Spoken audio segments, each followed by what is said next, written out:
इस कार्यक्रम के पुण्यार्जक हैं श्री 1008 चंद्रप्रभ दिगंबर जैन मंदिर समिति एवं सकल दिगंबर जैन समाज पृथ्वीपुर जिला निवाड़ी मध्य प्रदेश। अध्यक्ष विमलेश कुमार बुखारिया, महामंत्री पुरुषोत्तम जैन, कोषाध्यक्ष महेंद्र कुमार जैन, सह कोषाध्यक्ष केसी जैन, पूर्व अध्यापक। श्री 1008 मज्जिनेन्द्र पंच कल्याणक प्रबंध कार्यकारिणी समिति संरक्षक प्रकाश चंद बुखारिया, चौधरी प्रसन्न कुमार जैन, प्रेमचंद जैन, पूर्व साडा अध्यक्ष, अजित कुमार बुखारिया अध्यक्ष, कमलेश कुमार जैन कल्लू उपाध्यक्ष, मनोज कुमार जैन पदम बुखारिया, रविंद्र कुमार जैन बल्ली, आनंद मोदी अंतु, अखिलेश भैया जी, सुधीर जैन महावीर बोरबेल, महामंत्री विशाल जैन ओलिया, मंत्री प्रसन्न कुमार जी जैन लड़वारी, मुकेश कुमार जैन दुमदुमा वाले, बबलू भारती जी, दीपेश जैन मडिया, रविंद्र जैन टहरका वाले।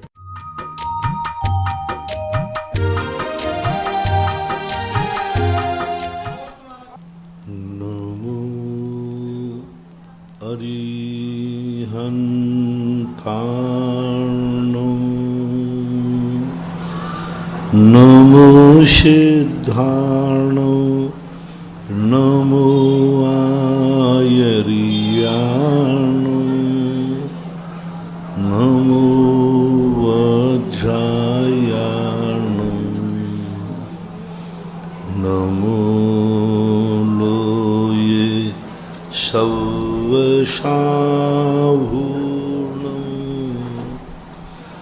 पंच परमेष्टि भगवान की जय। आचार्य श्री गुरुवर कुंद कुंद महाराज की जय। आचार्य श्री गुरुवर विद्यासागर महाराज की जय। परम पूजनीय निर्यापक श्रमण मुनि श्री सुधा सागर जी महाराज की। तो बोलिए पूज्य छल्लक श्री गंभीर सागर जी महाराज की। सभी श्रोतागण एवं जिज्ञासु पूज्य को नमस्कार। अर्पित जैन थांदला से पूछते हैं, नमोस्तु महाराज जी, क्या कभी ऐसा भंग बना होगा कि हम भगवान के समोशरण में गए होंगे? क्या हमने किसी भव में तीर्थंकर अरहंत भगवान को मोक्ष जाते हुए देखा होगा? शास्त्रों के अनुसार एक बार नहीं अनंत बार हम भगवान के दर्शन किए, भगवान के समोषण में दिव्य ध्वनि भी सुनी और उनका मोक्ष कल्याणक भी बनाए। सभी कल्याणकों में भाग लिया। पंच परावर्तन के अनुसार व्यक्ति देव पर्याय को प्राप्त होता है और देवलोक पांचों कल्याणक को मनाते हैं। फिर भी वह संसार में बहुत दीर्घ काल तक भटकते रहते हैं। तो ऐसी आगम से कोई बाधा नहीं है। अतीत में अपन ने भगवान का दर्शन किया है, लेकिन हम उस निमित्त को नहीं पहचान पाए। तीर्थंकर के कुल में जन्म लेने वाला पोता मारीच एक कोड़ा कोड़ी सागर वर्ष तक मिथ्यात्व में भटकता रहा। तीर्थंकर का दर्शन तो बहुत दूर के, वो तो तीर्थंकर का पोता था, उनकी गोदी में खेला है। उनकी गोदी में खेलने के बाद भी इतने संसार में भटक सकता है, तो अपन लोग भी कभी भगवान के कुल में भगवान के समय पर जन्म लिया होगा, इसका निषेध नहीं किया जा सकता, हो सकता। दिनेश कुमार राठौर थड़ोर से पूछते हैं, महाराज जी, एक दिन आपने कहा था कि हम हर कार्य करते समय पुण्य कमा सकते हैं, तो हम ऐसा क्या करें कि हर कार्य में हमें पुण्य की प्राप्ति हो? इरादा यदि नेक है तो क्रिया बंद का कारण नहीं होती, बंद का कारण होता है अभिप्राय। यदि आप अपना अभिप्राय अच्छा रखते हैं तो अभिप्राय के अनुसार कर्म का बंध होता है। आप अभिप्राय अच्छा रखिए, जो क्रिया करते हैं उसका उद्देश्य अच्छा रखिए, पुण्य का बंध हर समय निरंतर होता रहता है। भोजन बना रहे हैं तो भी पुण्य का बंध हो सकता है।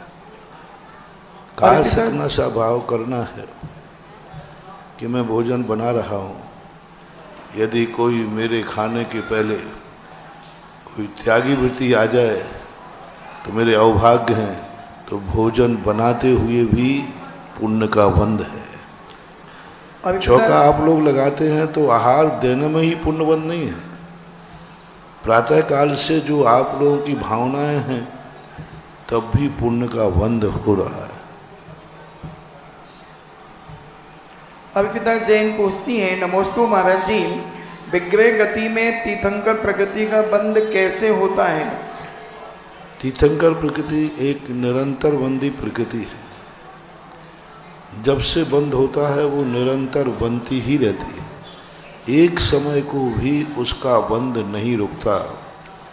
मात्र क्षयोपशम सम्यक दृष्टि, पूज्यवर नेमीचंद महाराज गोमठ साहब में कहते हैं कि जब व्यक्ति नरक की ओर जाता है, वध्यायस्क है, तो प्रथम नरक के अलावा जो क्षयोपशम सम्यक दृष्टि है, एक अंतर मुहूर्त के लिए तीर्थंकर प्रकृति का बंध रुक जाता है। लेकिन यदि तीर्थंकर प्रकृति वाला देव पर्याय में जा रहा है और सम्यक दृष्टि है, तो विग्रह गति में भी उसका बंध निरंतर चलता रहता है और अष्टम गुण स्थान तक तीर्थंकर प्रकृति का बंध जिस दिन से शुरू हुआ उस दिन से लेकर अधिकतम 3 भव तक। अभी मान लीजिए किसी जीव ने 8 वर्ष अंतर मुहूर्त में तीर्थंकर प्रकृति का बंध कर लिया और उदय में अभी आया नहीं है, तो मरण करके वो देव जाएगा, 33 सागर का देव हो सकता है, और वहाँ से आकर के यहाँ पर आएगा, और जब तक वो अष्टम गुण स्थान प्राप्त नहीं कर लेगा तब तक वो विग्रह गति में भी जाते समय आते समय निरंतर तीर्थंकर प्रकृति का बंध करता है।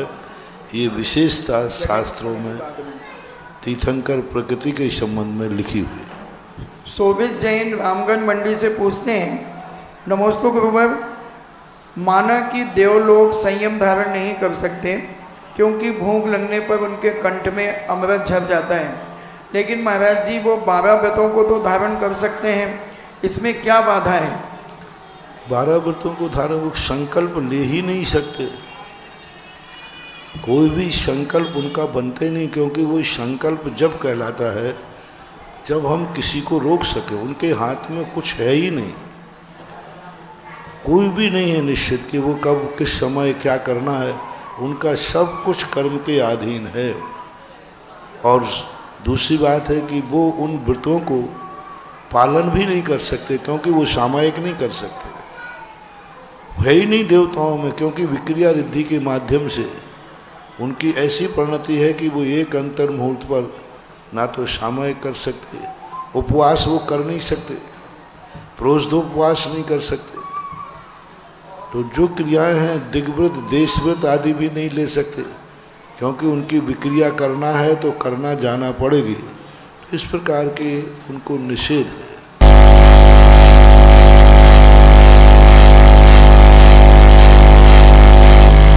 नमोस्तु गुरुदेव, प्रेमचंद मुंशी जी ने लिखा है कि निर्धनता प्रकट करना निर्धन होने से अधिक दुखदायी होती है। पूज्य श्री, इस संबंध में मेरी जिज्ञासा है कि हम लोगों को अपनी सही आर्थिक स्थिति लोगों के सामने प्रकट करना चाहिए या नहीं? कदापि नहीं, क्योंकि ज़्यादा आमदनी बताने पर लोग उधार मांगने लगते हैं और कम आमदनी बताने पर इज्जत करना बंद कर देते हैं। कम आमदनी बताना किसको बताना? चोर को, किसी छापा मारने को, सरकार को। आमदनी बताने का कम और अधिक, चोर को तो यही बताया जाता है कि मेरे पास कुछ है ही नहीं, देख लो कुछ भी नहीं है। तो चोर को झूठ बोलने में पाप नहीं है, लेकिन आमदनी तुम कहाँ बता रहे हो? कम अमीर हो करके भी गरीबी कहाँ बता रहे हो? दान में, मंदिर में, किसी की सहायता करने में। अब कोई व्यक्ति की सहायता करना है, अब मरीज बीमार है और आपके पास पैसा है, फिर भी कहते नहीं साहब हमारे पास है ही नहीं। ऐसे स्थानों पर जो गरीबी बताता है वो गरीब ही हो जाता है। ऐसे स्थानों पर गरीब होकर के भी अमीरी दिखाता है कि नहीं साहब, दान के लिए हम कभी गरीब नहीं होंगे, तो वह व्यक्ति एक दिन अमीरी को प्राप्त हो जाता है। तो ये जो नीतियां हैं ये सज्जन पुरुषों के बीच में है, दुर्जनों के बीच में नहीं।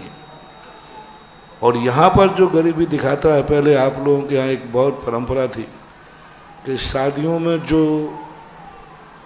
पैसा आता था दिखाने करने के संबंध में, तो उनमें कहते थे भाई कम से कम 1%, 5% दान दो मंदिर में। तो क्या करने लगे लोग कि 50,000, 5 लाख रुपए आए, 4.5 लाख अंडरग्राउंड कर लिया। फिर ये परंपरा धीरे धीरे खत्म करना पड़ी, क्योंकि व्यक्ति झूठ बोलने लगा, मंदिर में ही छुपाने लगा। उनको कहा कि यदि मैं 5 लाख बता दूं तो आपके अभियान हमारा 5% चला जाएगा। तो धर्म क्षेत्र में जो अपनी शक्ति को छुपाता है उसके लिए ये निषेध किया गया है। बाकी चोरों के लिए, दुश्मनों के लिए, उनके लिए ऐसा कोई बात नहीं है। हमेशा चोर के सामने तो गरीब ही बनना चाहिए, अन्यथा वो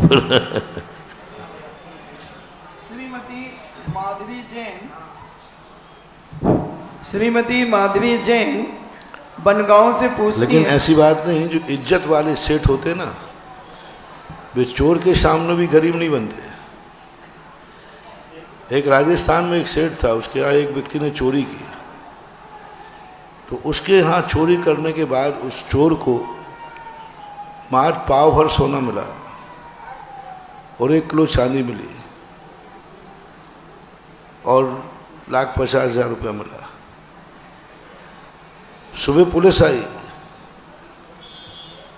तो सेठ जी कहते हैं कि अभी लिखाऊं कि पाव भर सोना था, 1 किलो चांदी थी, 1 लाख रुपया थे, और मैं सारे नगर का सेठ हूं, तो दुनिया में क्या फौर पड़ जाए कि इतना बड़े सेठ के यहाँ पाव भर सोना निकला। तो ये तो मेरी बिल्कुल, क्यों पेपर में तो छपेगी कि चोर ने इतने की चोरी की। तो उसने कहा आज, बोले साहब 5 किलो तो सोना था, 25 किलो चांदी थी और 1 करोड़ रुपया थे। अब पुलिस वालों को जब ये पता कि बोले वे तो माल तगड़ा है, और पुलिस वालों को मालूम था कि चोर कौन है, तो उन्होंने चोर को पकड़ा। बोले बेटा 5 किलो सोना चुराया है, 25 किलो चांदी, 1 करोड़ रुपया। चोर कहता साहब मर जाऊंगा मैं, तो 5 किलो सोना, अरे 250 ग्राम सोना था। बोले सेठ ने रिपोर्ट लिखाई। चोर दूसरे दिन फिर चोरी करने गया, सेठ को पकड़ा, झूठ बोलता है मुझे बर्बाद करेगा। बोले साहब हम बढ़िया लोग हैं, तुमने हमें बर्बाद किया तो हम तुम्हें भी बर्बाद करके ही छोड़ेंगे। बोले पुलिस वाले कह रहे तूने 5 किलो सोना चुराया है, वो ला, क्योंकि पुलिस वालों का भी हिस्सा रहता है तो उसमें ला। वो पूरा सोना लाया और सेठ को कहा ये पकड़ तेरा 250 ग्राम सोना और चांदी। तो जो स्टैंडर्ड मेंटेन करने वाले सेठ होते हैं वे चोर के यहाँ भी अमीरी दिखाते हैं। कई बार छापा करने वाले आते हैं, अच्छे सेठ कहते हैं भाई कुछ नहीं दिखाया जाए, तो उनके यहाँ कुछ भी नहीं निकला। तो इज्जत बढ़ाने के लिए भी कई बार अमीर बनना पड़ता है, ऐसा है। श्रीमती माधवी जैन बनगांव जिला दमोह से पूछती हैं, मेरे आराध्य गुरुदेव के चरणों में बारंबार नमोस्तु। महाराज जी, पुरुष शकुन, सगुन और अपशकुन काले और सफ़ेद बस पहन सकते हैं, परंतु कोई महिला काले या सफ़ेद बस पहने तो उसकी कानाफूसी होने लगती है। महाराज जी, जिन महिलाओं के पति नहीं होते, क्या उन्हें आवश्यक है कि वो सफ़ेद साड़ी ही पहने? देखो, काला वस्त्र जो है अपने आप में अशुभ ही होता है, शुभ आत्मा हर प्रसंग में देखा जाता है। किस प्रसंग में आप पहनना चाहते हैं उस प्रसंग के अनुसार कलरों का रंग होता है। कलर जो होते हैं उनका एक स्वभाव होता है, नेचर होता है। तो लेकिन काली साड़ी एक लोक व्यवहार के अंतर्गत हमारी भारतीय संस्कृति में शुभ नहीं है तो नहीं पहनना चाहिए। अब काला वस्त्र एकदम, लेकिन आजकल फैशन के रूप में काली साड़ियाँ भी चल चुकी है, तो जब चल जाए तो चला लेना और नहीं चले तो मत चलाना। कुछ चीज़ें ऐसी हैं जो लोक व्यवहार की मान्यता के ऊपर आधारित होते हैं। यदि मान्यता सबकी हो गई है तो कोई बाधा नहीं, लेकिन मान्यता विपरीत है तो करना चाहिए। जैसे धार्मिक कार्यों में काले वस्त्र का निषेध करते हैं, क्योंकि वह काला वस्त्र जो है हमारे लिए एक प्रकार के मन को दूषित करता है। ऐसा अनुपमा जैन इंदौर से पूछती हैं, नमोस्तु गुरुदेव, आज के स्वाध्याय के संबंध में एक शंका आई कि 9 देवता में से कितने देवताओं का अभिषेक होता है, और श्री यंत्र का भी जिन आगम के अंतर्गत यंत्र आते हैं, क्या श्री यंत्र आदि? 9 देवताओं में अभिषेक जो है वो मात्र एक ही देवता का होता है, और यदि सिद्धों की मूर्ति है तो 2 का मान लो। उज्ज्वल यतिवृषभ आचार्य महाराज ने त्रिलोक परिणति के अंदर 9 देवताओं में 2 देवताओं के अभिषेक का वर्णन किया, एक अरहंत का और एक सिद्ध का। आचार्य उपाध्याय साधु के अभिषेक का वर्णन नहीं है, पादाभिषेक का वर्णन है। सिर से अभिषेक करना मुनियों का निषेध है, पैरों का ही अभिषेक करने की बात कही। जिनागम, जिन धर्म, जिनालय, ये जो हैं इनके अभिषेक नहीं होते। ये आदरणीय हैं, वंदनीय हैं, पूजनीय हैं, लेकिन अभिषेक करने की स्थिति में नहीं आते हैं, ऐसा मानना चाहिए। यंत्रों का जो अभिषेक है, यह अभिषेक कोई आगम सम्मत ऐसा नहीं है। मात प्रतिष्ठा आदि के समय यंत्राभिषेक का उल्लेख मिला है। नित्य नियम यंत्रों के अभिषेक की कोई चर्चा जैनागम में नहीं है। उषा जैन हरियाणा से पूछती हैं, नमोस्तु गुरुदेव, हम लोग मंदिर जी में जब पूजन आदि करते हैं और कई भाई लोग बहुत तेज़ी से पूजन का उच्चारण करते हैं, तो हमें उनने बोलना पड़ता है कि धीरे बोले, हम पूजा भूल जाते हैं, तो क्या इसमें हमें कोई दोष लगता है? अब ये व्यवस्थाएं हैं, सबको एक दूसरे का ध्यान रखना चाहिए, और ज़्यादा डिस्टर्ब होता है तो आप अपनी वेदी बदल दो ना। जहाँ वह करता हो तुम वहाँ ना करके दूसरी वेदी पे कर लो, तुम्हारा काम भी हो जाएगा उसको, क्योंकि वो धीरे पढ़ने में भूल जाता है। कई लोगों ने मेरे से, मैंने कहा तो बोलो महाराज जी मैं धीरे पढ़ूं तो पूजा में भूल जाऊंगा। तो अब दोनों का काम यही है कि एडजस्ट करो, थोड़ा कम साउंड वो करे और तुम भी थोड़ा अपने आप के स्वर को उच्च करें, ऐसा। ऑनलाइन जिज्ञासाओं के पश्चात जिनवाणी चैनल, शोधा कलश चैनल और आदिनाथ चैनल के समक्ष विराजित सभी गुरु भक्तों की ओर से और साक्षात गुरु जी के पावन चरणों में विराजित सभी मुनि भक्तों की ओर से पूज्य गुरुदेव के चरणों में कोटि शाह नमोस्तु नमोस्तु नमोस्तु। पूज्य छुलक श्री महाराज जी के चरणों में बारंबार इच्छामी इच्छामी इच्छामी। और आज के जिज्ञासा समाधान कार्यक्रम में प्रथम जिज्ञासा रखेंगे श्री नरेंद्र कुमार जी शास्त्री बरुआ सागर। तत्पश्चात तैयार रहें श्रीमती नीतू दीपक जैन बरुआ सागर। हम देखते हैं कि गुरुदेव के प्रति जो लोगों की श्रद्धा और आस्था है, उसको देख कर के लगता है कि जितनी परेशानियां कानून के नियमों ने हल की है, उससे ज़्यादा पूज्य गुरुदेव की देशना ने की है, जिसको श्रवण करके लगता है कि जितनी दुर्जनों ने जो गंदगी फैलाई है, वो सारी की सारी सफाई पूज्य गुरुदेव ने अपनी महिमा से की है, पूज्य गुरुदेव ने अपने देशना से की है। मैं तो सोचता हूँ कि अगर कभी भी इस भारत देश का पुनः संविधान का गठन हो या संशोधन हो, तो पूज्य गुरुदेव की मंगल सन्निधि में उनके प्रवचन के माध्यम से हो, तो भारत में राम राज्य आने में ज़्यादा समय नहीं लगेगा। चलिए जिज्ञासा रखें श्रीमान नरेंद्र कुमारी शास्त्री बरुआ सागर। परम पूज्य मुनि पुंगव श्री सुधा सागर जी महाराज के चरणों में त्रैबारम नमोस्तु नमोस्तु नमोस्तु। भगवान छुल्लक जी के चरणों में इच्छामी इच्छामी इच्छामी। महाराज जी, हमारी शंका है, विगत 10-20 वर्षों से मैं सारे देश में देख रहा हूं जैन समाज के संदर्भ में कि जैन समाज के ही ठेकेदार जो बने हुए हैं वो जिन मंदिर की संपत्तियों पर अवैध कब्जा कर रहे हैं, जिन मंदिर में आकर के जिनेंद्र भगवान के समक्ष और मुनिराज के समक्ष आकर के जिन मंदिर में बोलियां लगाते हैं, मकानों की, दुकानों की, समय सीमा भी उनकी देश में कई जगह देखने में आई तय होती है कि इतने वर्षों में हम जिन मंदिर का पैसा मंदिर जी को वापस कर देंगे, समय समय से कर देंगे। लेकिन आज देखने में आ रहा है कि ऐसे लोग जिन मंदिर की संपत्तियों पर जिज्ञासा करें कब्जा किए हुए हैं और ना कोई किराया देते हैं, ना कोई पगड़ी देते हैं। आपकी जिज्ञासा क्या है इस संबंध में? इस संदर्भ हमारी जिज्ञासा महाराज जी ये है कि ऐसे लोगों को कब सद्बुद्धि आएगी, उनको किस गति का कैसा बंध होगा? कुछ लोग जो होते हैं ना, वे आपके और हमारे समझाने से नहीं सुधरेंगे। उन्हें कर्म जब कंगाल बनाएगा तब उनकी अकल ठिकाने आएगी। क्योंकि जैन शास्त्रों में मंदिर की किसी भी संपत्ति का दुरुपयोग करना, उसको अपने अधिकार में रखना आदि ये निर्माल के अंतर्गत आता है। और निर्माल का पापबंध इतना जबरदस्त है कि जब तक वह व्यक्ति ऐसी संपत्ति को ग्रहण किए हुए है, नियम से वो नरक गति का ही आश्रय करता है और आगे जाकर के उसकी दरिद्रता को वो निमंत्रण देता है। इसलिए ऐसे समझाने से यदि वो मान जाते तो अभी तक तो समझ जाते। साधु हमेशा कहते हैं, उनको खुद मालूम है कि हम मंदिर की संपत्ति पर कब। ओम शांति।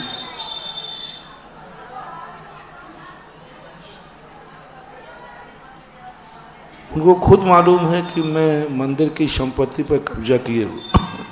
उनको खुद मालूम है कि मैं गलत हूँ, लेकिन कभी कभी किसी के अशुभ कर्म का उदय होता है ना, तो वो उसको मानता नहीं है।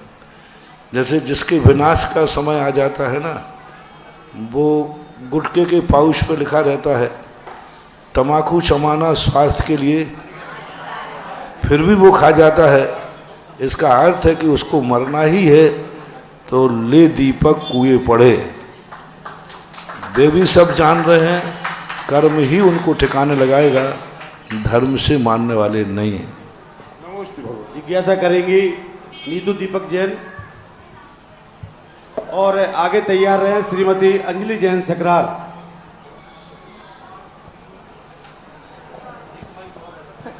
गुरुदेव के चरण में कोटिशा नमोस्तु नमोस्तु नमोस्तु। छुल्लक जी को इच्छा में हे गुरुदेव, मेरी जिज्ञासा है कि नरक और निगोद में ना तो निर्जरा है और ना संयम का कोई उपाय है, फिर भी जीव कैसे नरक और निगोद से निकलकर ऊपर आ जाता है? कृपया जिज्ञासा का कभी कभी क्या होता है कि किसी जीव के कर्म का उदय मंद होता है, उसी समय आयु बंद हो जाता है तो वो निकल के आ जाते हैं।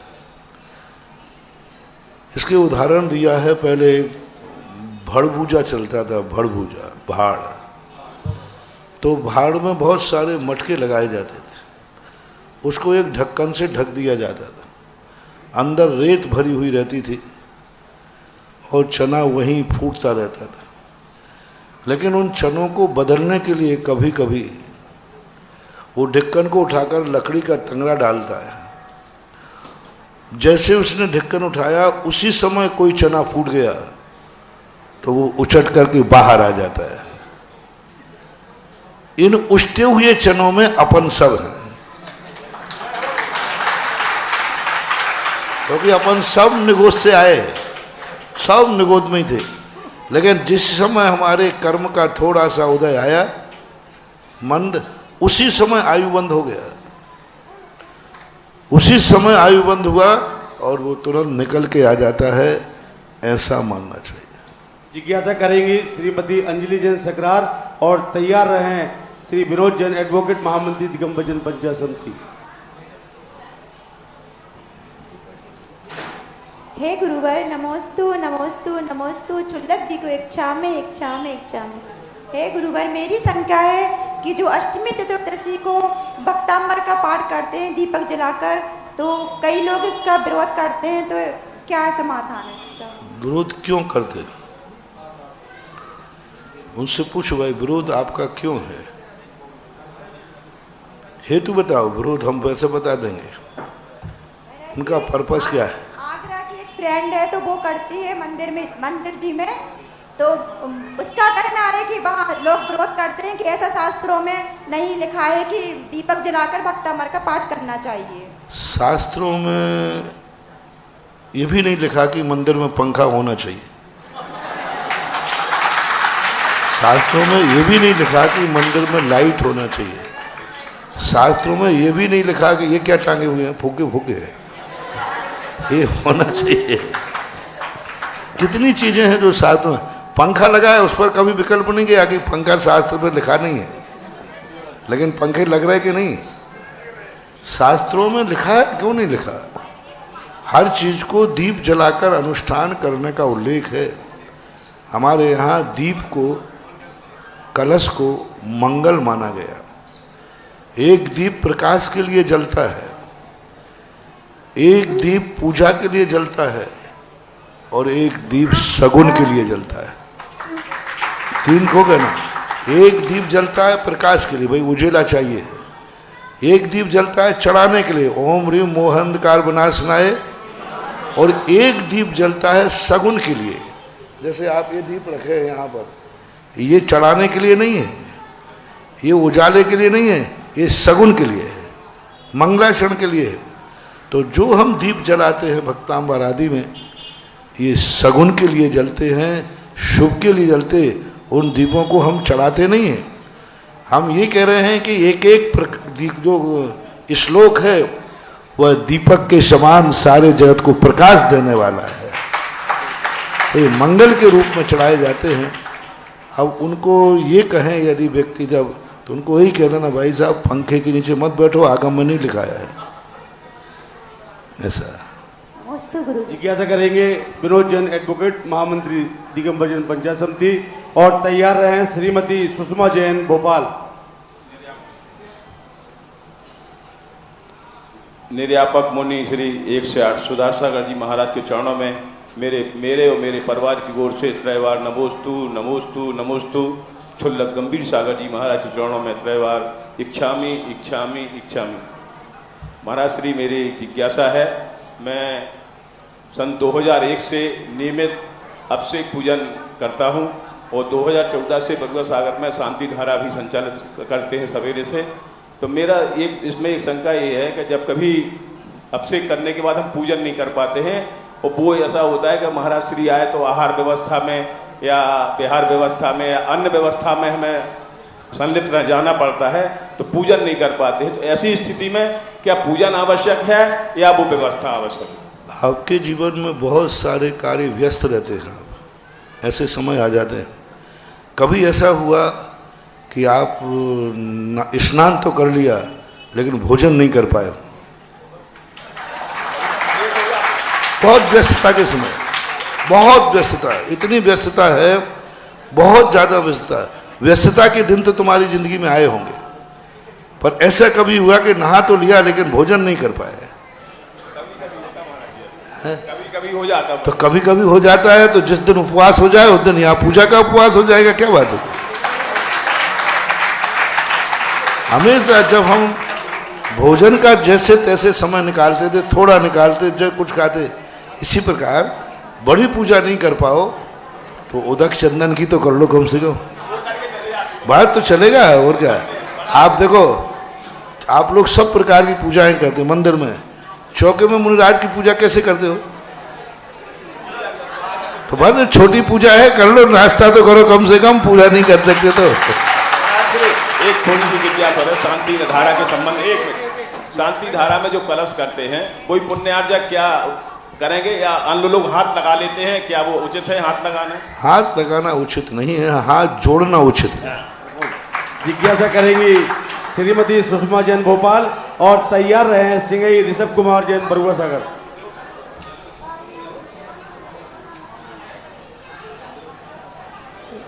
मेरे आराध्य गुरुदेव को मेरा बारंबार बारंबार बारंबार नमोस्तु गुरुवर नमोस्तु। इच्छामी महाराज जी, इच्छामी महाराज जी, इच्छामी। गुरुदेव, मेरी शंका है कि जब हमारा मन नियंत्रित रहता है तो वह मेरा मित्र है, लेकिन जब क्या मेरा मन अनियंत्रित रहता है तो वो शत्रु हो जाता है क्या? इसके लिए मेरी जिज्ञासा। अनियंत्रित मन यदि है तो हमारे लिए नुकसानदायक है ही, क्योंकि अनियंत्रित मन जो है गलत कार्यों में जाएगा और वो गलत अब है। जैसे कि कोई भी जानवर है, हाथी है, घोड़ा है, यदि वो अनियंत्रित हो जाए तो काबू में नहीं आता। इसलिए मन को नियंत्रित रखना ही, नियंत्रित रखने का अर्थ उसे बांध करके नहीं रखना। जैसे हमने प्रातःकाल का, मन को रोकोगे वो और बुद्रूप होगा। मन को ऐसी गति दो, ऐसी गति दो जिससे उसको लगे कि ये मन जो है हमारे लिए रोका नहीं जा रहा है, हमारे लिए स्थान दिया जा रहा है। कभी कभी एक्सीडेंट करने वाले जो ड्राइवर होते हैं, जब उनके ब्रेक फेल हो जाते हैं, अनियंत्रित गाड़ी हो जाती है, तो वो ब्रेक पे पैर तो अब रखना सवाल ही नहीं है, पर ऐसी कुशलता से ले जाते हैं, कहीं मिट्टी के टीले पे चढ़ा देंगे, कहीं ऐसी जगह अपने चले। तो अनियंत्रित गाड़ी को जैसे ड्राइवर एक्सीडेंट से बचा करके उसको ऐसी जगह पटक देते हैं जिससे दोनों काम हो जाते हैं, इसी प्रकार कुशल जो ड्राइवर होता है अपने अनियंत्रित मन को ऐसी स्थान पर उठा के पटक देता है जहां मन भी शांत हो जाता है और दुर्घटना भी नहीं। जिज्ञासा करें सिंगई ऋषभ कुमार जैन और तैयार रहें कुमारी सोनाली जैन, समा जैन। जगत पूज्य गुरुदेव के श्री चरणों में सिंगई परिवार बरुआ सागर की ओर से बारंबार नमोस्तु नमोस्तु नमोस्तु। परम पूज्य छुल्लक जी के श्री चरणों में बारंबार इच्छामी इच्छामी इच्छामी। परम पूज्य गुरुदेव, एक जिज्ञासा है कि अभी श्री सर्वार सिद्धि नामक ग्रंथ के स्वाध्याय के अवसर पर प्रथम अध्याय में 2 नाम आए हैं और वो नाम है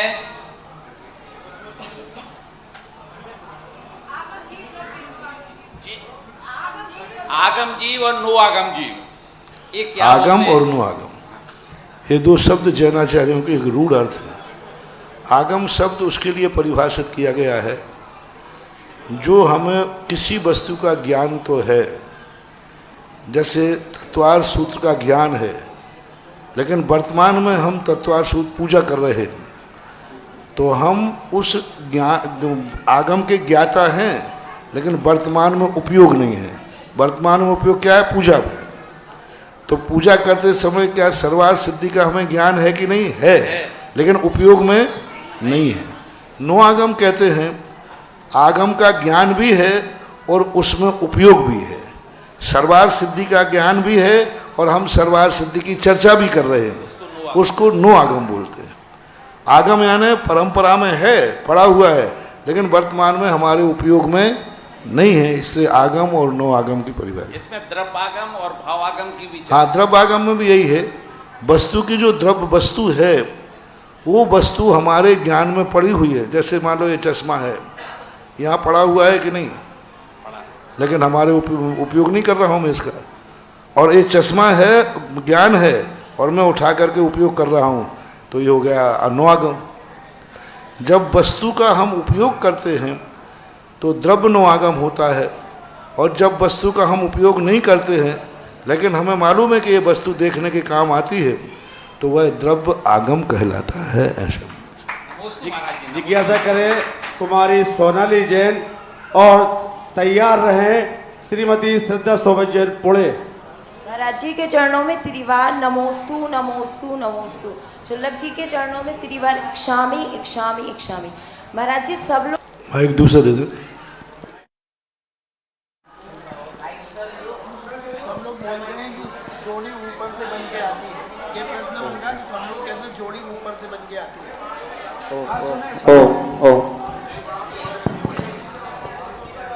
महाराज जी सब लोग बोलते हैं कि जोड़ियां ऊपर से बन के आती हैं, जो लड़कियां भाग के अदर कास्ट में शादी कर लेती हैं तो उनकी जोड़ियां भी ऊपर से बन के आती हैं। समझ गए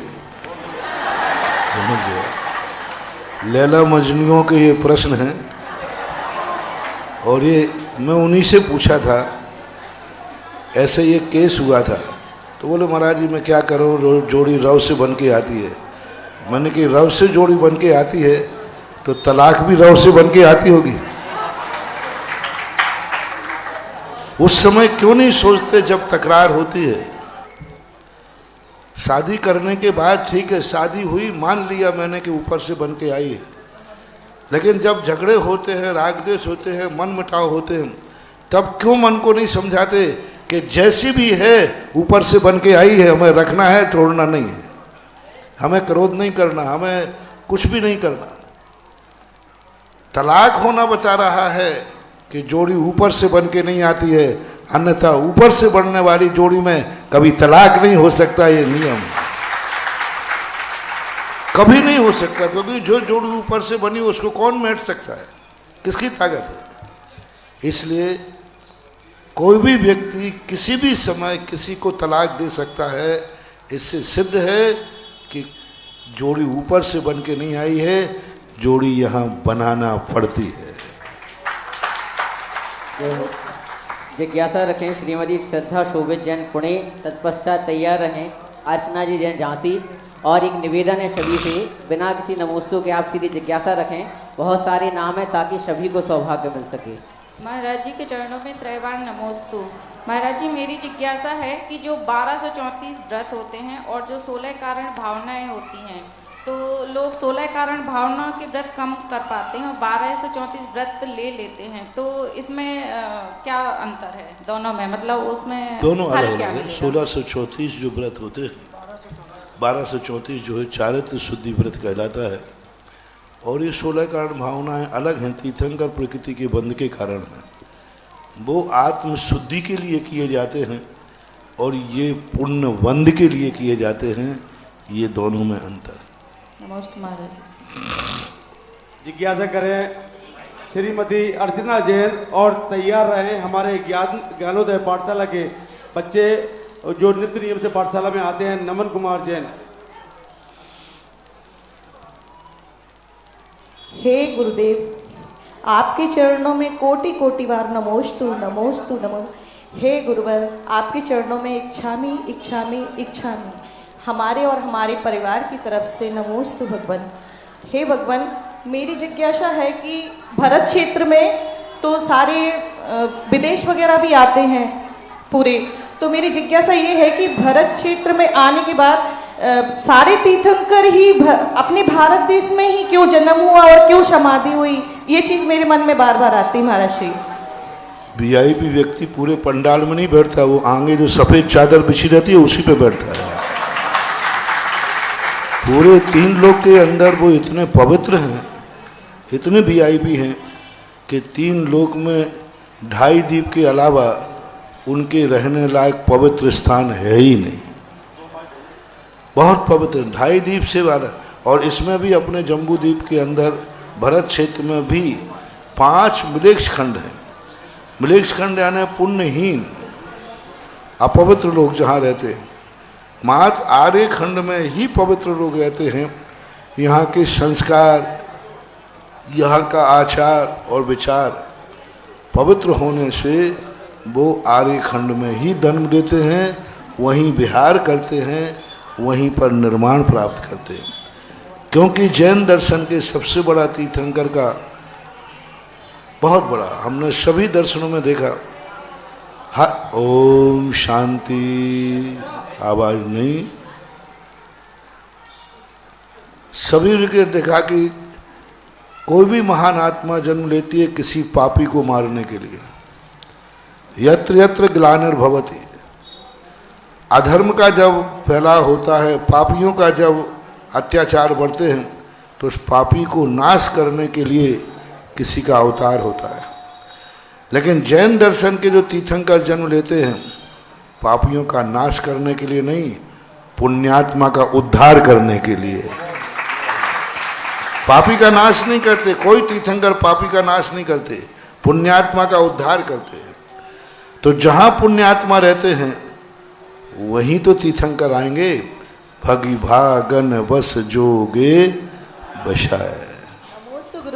जिज्ञासा करें भैया नमन कुमार जैन, ज्ञानोदय पाठशाला बरुआ सागर। और तत्पश्चात तैयार रहे हैं श्री मनोज जैन, भोपाल। गुरुवार के चरणों में मेरा बारंबार नमोस्तु नमोस्तु नमोस्तु। छोलक जी के चरणों में मेरा बारंबार इच्छामी। महाराज जी, मेरी जिज्ञासा ये है कि हमें भगवान की ऊर्जा कैसे प्राप्त हो। भगवान की ऊर्जा का सबसे बड़ा स्रोत होता है कि हम भगवान को जिस पर्पज से मंदिर में बैठाला है हम उसका उपयोग करें। भगवान को इस रूप में देखें कि हे भगवान, आपके जो उपदेश है, आपका जो मार्ग है, आपकी जो इच्छाएं हैं, उनको मैं अपनी ज़िंदगी में पूरा कर सकूं। ऐसा परिणाम जब आता है तब हमारे लिए स्वतः ही ऊर्जा मिलना चालू हो जाती है। नमोस्तु महाराज। जिज्ञासा करें श्रीमान मनोज जैन, भोपाल। और तैयार रहे कुमारी आकृति जैन, प्रतिभा स्थली, ललितपुर। ये बरुआ सागर की छात्रा है। जय बोलो आचार्य श्री विद्यासागर जी महाराज की जय। सीधा प्रश्न करें। सत्संग की जय। नमोस्तु भी आप एक बार बोलें, इच्छामी एक बार बोलें, 3 बार बोलने की जरूरत नहीं। समय ध्यान रखें। गुरुवर नमोस्तु पूरे समाज की तरफ से। मेरी नज़र में शरीर के अंदर आत्मा, मन और मस्तिष्क का महत्वपूर्ण स्थान है। आत्मा सदैव शुद्ध रहती है, अजर अमर है, लेकिन मन और मस्तिष्क में किस प्रकार से डिसीजन है कि मस्तिष्क का डिसीजन है, कभी मस्तिष्क से भारी पड़ जाता है और कभी मन भारी पड़ जाता है। तो मन और मस्तिष्क में श्रेय कौन है? मन और मस्तिष्क कुछ जानते नहीं हैं, इनसे जाना जाता है। आँख से हम देखते हैं, आँख नहीं देखती है। आत्मा आँख से देखती है, आँख नहीं देखती है। इसी प्रकार आत्मा मन से सोचती है, मस्तिष्क में उस मन का विचार चलता है। जैसे मैं यहाँ शब्द बोल रहा हूँ, ये इसको कैच कर रहा है, आवाज़ साउंड में से आ रही है। ऐसे ही आत्मा के अंदर किसी चीज़ पर जानने की इच्छा होती है तो वो मन को टाइट करता है, मन को बोलता है मुझे यह विचार करना है। मन फिर मस्तिष्क को आदेश देता है कि जाओ इस कार्य को तुम करो। तो ये कनेक्शन है सबका। जैसे हम देखते भी तो आँख खोलने के लिए कई लोग कहते हैं किसकी आँख में कोई खराबी नहीं, लेकिन आँख क्यों नहीं खोल पा रहा है? क्योंकि मस्तिष्क आदेश नहीं दे पा रहा है। तो हमारे अंदर जो विचार उठते वो मस्तिष्क में जाते। मस्तिष्क कहता है किस इंद्री का विषय है, नेत्र से, तो मस्तिष्क नेत्र को आदेश देगा फलक खोलो और देखो ये। तो ये सब एक दूसरे के आइटम हैं। मस्तिष्क है, मन है, इंद्रियां हैं, ये सब साधन हैं आत्मा के। नमस्ते। जिज्ञासा करें कुमारी आकृति जैन, प्रतिभा स्थिति, ललितपुर। और तैयार रहे अमित कुमार जैन, पत्रकार, ग्वालियर। प्रतिभा स्थली परिवार की तरफ से महर्षि के चरणों में नमोस्तु नमोस्तु नमोस्तु। मेरी जिज्ञासा यह है कि एक छात्रा के रूप में हमारे क्या कर्तव्य होते हैं कि हम अपने भारत को पुनः प्रतिभारत स्वर्णिम भारत बना सकें। देश की जो संस्कृति होती है उस संस्कृति से अपने जीवन में संस्कारों को प्राप्त करें। और संस्कार जब हमारे जीवन में पनप जाए तो वो संस्कार इतना मजबूत हो कि पीछे आने वाला उसको संस्कृति बना दे, आदर्श बना ले। यही हमारे देश के प्रति कर्तव्य होना चाहिए। जिज्ञासा करें अमित कुमार जैन, पत्रकार, ग्वालियर। और तैयार रहे अमित कुमार जैन, मंदिर व्यवस्थापक, बरुआ सागर। महाराज श्री के चरणों में त्रिवार नमोस्तु, शुल्लक जी के चरणों में त्रिवार इच्छामी। महाराज जी, मेरी शंका ये है कि वर्तमान परिदृश्य में जैन समाज का राजनीतिक प्रतिनिधित्व नगण्य होता जा रहा है और उसके चलते समाज को और राजनीतिक दृष्टिकोण से काफ़ी खामियाजा भुगतना पड़ता है। तो महाराज जी, आपकी दिव्य देशना अगर आती है तो निश्चित तौर पे समझ गया। इसके दो कारण हैं बाबू। पहला कारण है कि आज राजनीति इतनी गंदी हो गई है, इतनी गंदी हो गई है कि उस गंदगी में जैनी जाना नहीं चाहता। राजनीति इतनी गंदी हो गई है कि व्यक्ति प्रतिपक्ष में कब भी खड़ा हो जाए तो सामने वाला मारने का भाव करता है। प्रतिपक्ष व्यक्ति को जो सत्ता जीत जाती है फिर उस पर परेशान करता है, शोषण करता है, उसके व्यापार को दखल देता है। आपने देखा होगा जो पार्टी जीत जाती है और फिर जो पार्टी उसके विरुद्ध में थी, उसके जो विरुद्ध में पार्टी वाले जो फॉलोवर थे उनको कितना परेशान किया जाता है, उनके व्यापार को, उनके धंधे को, उनको सबको बर्बाद कर देते। और कई बार तो ऐसा होता है कि उनको समाप्त कर देते। तो जैनी एक व्यापारी है, जैनी एक व्यापारी है। जैनी अपनी जिंदगी से बहुत प्यार करता है, अपने परिवार से बहुत मोह होता है। अब वो राजनीति में आते समय लगता है कि यदि मेरी पार्टी हार गई तो जीती हुई पार्टी मुझे बर्बाद कर देगी, मेरा तो व्यापार है। तो व्यापारी सबसे बड़ा कमजोर होता है, वो किसी पार्टी से बैर भाव नहीं ले सकता। एक कारण ये है। तीसरा कारण ये है कि हमारे यहाँ संगठन का अभाव है। सबसे बड़ी शक्ति हमारे यहाँ, हम जैनी, जिन मोहल्ले से जैनी खड़ा हो जाए वो जैनी हार जाता है, पार्षद में। तो जैनी सबसे ज्यादा यूनाइटेड नहीं है, बैंक बोर्ड नहीं है। जैनी एक संकल्प करके नहीं चलता है कि हम जैनी हैं तो हमारा वोट जैन को जाएगा। वो किसी भी पार्टी का हो, जैन से बड़ी पार्टी नहीं होती, जाति से बड़ी पार्टी नहीं होती। क्योंकि पार्टी से तुम्हारी जिंदगी नहीं चलती। तुम्हारे शादी विवाह जाति में होते हैं कि पार्टी में? तुम्हारी रिश्तेदारी जाति में कि पार्टी में? तुम्हारा धर्म जाति से चलेगा कि पार्टी से? तो पार्टी से बड़ी होती है जाति, क्योंकि जाति हमारी संस्कृति है, संस्कार है। तो जब हमारी जाति का कोई व्यक्ति रहे तो पार्टी को सब गौण करके हमें अपनी जाति पर ही समर्पित होना चाहिए। ये संगठन जिस दिन जैनियों में आ जाएगा, जैनियों में जैनियों का राजनीति में परचम लहरा जाएगा। सरासरी जात पे हावी हो रही है आबादी, तो इसका भी विशेष आप उल्लेख करें कि आबादी बढ़ा के जैन अपना वर्चस्व बढ़ाए, तभी वो राजनीति में पहुंच सकता है, अन्यथा नहीं। मैं आमंत्रित कर रहा हूं अमित कुमार जी जैन, वो अपनी जिज्ञासा करें और तैयार रहे पंडित श्रीचंद जी जैन, पूर्व प्रधानाचार्य गुरुकुल बरुआ सागर। नमोस्तु गुरुवर, नमोस्तु नमोस्तु गुरुवर। लोक में एक कहावत है, खासतौर से बुंदेलखंड में, पहला सुख निरोगी काया, दूसरा सुख घर में हो माया। आज के वर्तमान परिवेश में, खासतौर से जैन समाज में, माया की तो कोई कमी अधिकांश लोगों में देखने में नहीं आती, लेकिन पहला सुख से हम अधिकांश लोग आज वंचित हैं। ऐसा क्या कारण है? क्या हमारी जीवन शैली या कोई विशेष कर्म का उदय, क्या कारण है? हमारे जैनियों के अंदर जो माया है, उस माया के साथ जो दुर्गुण आ रहे हैं, अय्यासी आ रही है, उस कारण से लोग अपने आप में अस्वस्थ हो रहे हैं। दूसरा कारण है कि जैनी जो है शुद्ध है, और आज चारों तरफ से अशुद्ध हवाएं चल रही हैं। आज सब्जियां अशुद्ध हो गई, आज अनाज अशुद्ध हो गए। सबसे ज्यादा तुम्हारे घरों में टीबी है। एक अजैन के घर में, एक गरीब के घर में एक टीबी है, सारा परिवार देखता है। तुम्हारे हर कमरे में टीबी है, इतनी बरगनाएं एक साथ उस घर में आ रही। हर घर में एक टीबी है, वो एक अलग चीज हो गई। लेकिन आज तो हर कमरे में टीवी है। एक फोन होता था पहले, आज हर व्यक्ति के पास 2-2 मोबाइल, 3-3 मोबाइल हैं। ये सब रेजें आ रही हैं और वो रेजें आकर के बीमार करती हैं। पहले एक लेट बात होता था, पूरे परिवार उसमें जाता था। पहले तो खुले में जाते थे। एक गरीब के यहाँ एक लैट बात है, पूरा परिवार जाता है।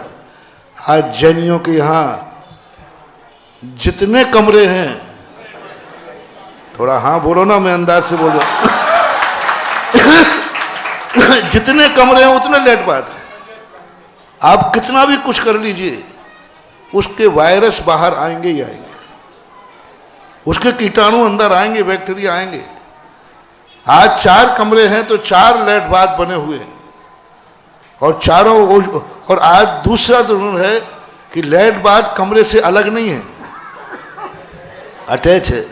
अब वो सो रहा है, लैट बाथ के जो टैंक, वो पाइप जहां से आपका लैट बाथ बनता है वो टैंक तक गया कि नहीं। अब टैंक की जो गैस है, टैंक के जो वायरस हैं, वो उसी पाइप से आकर के तुम उसी कमरे में सो रहे हो, और वो आपकी श्वास के माध्यम से आपको बीमार कर रहा है। और ये स्थितियां आपकी बनती जा रही हैं। किचन से टच करके आपके लैट बाथ बने हुए हैं। तो अमीरी होने का जो दुरुपयोग हो रहा है, इससे पहला सुख छिन रहा है। प्रथम सुख निरोगी काया, दूजा सुख पो घर में माया, तीजा सुख हो सज्जन वासा, चौथा सुख हो सुत आज्ञाकारी, पंचम सुख हो कुलवंती नारी, षष्टम सुख हो मित्र घनेरे, सप्तम सुख हो सज्जन वासा। ये 8 सुख कहे गए हैं इनके अंदर। नमोस्तु गुरुवर, नमोस्तु नमोस्तु। जिज्ञासा करें पंडित श्री चंद जी जैन, और तैयार रहे कुमारी नैना जैन सकरार। हे गुरुदेव, आपके चरणों में कोटि कोटि वंदन, कोटि कोटि नमन, कोटि कोटि नमन। हे प्रभु, आपसे ये निवेदन करना है कि श्री अरहत परमेष्टि भगवान के 4 प्राण होते हैं, स्पर्श, बल प्राण, आयु और श्वासोच्छ्वास। किंतु सिद्ध भगवान के कितने प्राण होते हैं? सिद्ध भगवान के ये जो 10 प्राण हैं, ये पौद्गलिक है।